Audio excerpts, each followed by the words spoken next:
In today's video, I'm going to teach you how to record a loan in QuickBooks Desktop.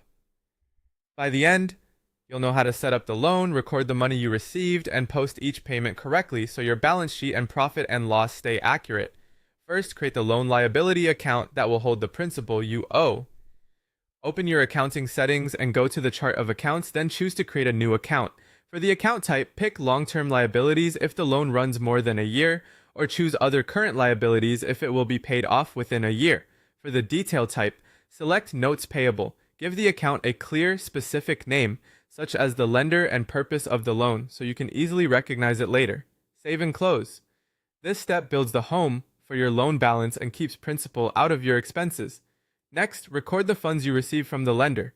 If the money was deposited into your bank, create a journal entry dated on the funding date. Debit your operating bank account for the amount received to increase cash. Credit the loan liability account you just created for the same amount to establish what you owe. Add a memo with the lender and loan reference for easy tracking, then save and close. This mirrors what happened in real life. Cash went up and a liability was created. Finally, record each loan payment with the correct split between principal and interest. Start a new expense or payment transaction to the lender using the bank account the payment comes from and the actual payment date. In the category details, put the first line to the loan liability account for the principal portion of the payment. This reduces what you owe. Put the second line to interest expense for the interest portion. That's the only part that hits your profit and loss. Save and close. A quick reminder, principal is not an expense.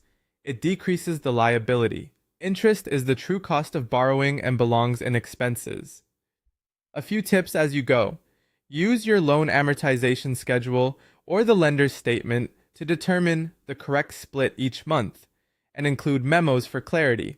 If you use bank feeds, open the downloaded payment and split it between the loan liability and interest expense before adding it. And always reconcile your bank and loan accounts regularly to catch any differences early. That's it. You've set up the loan, recorded the deposit, and posted each payment accurately.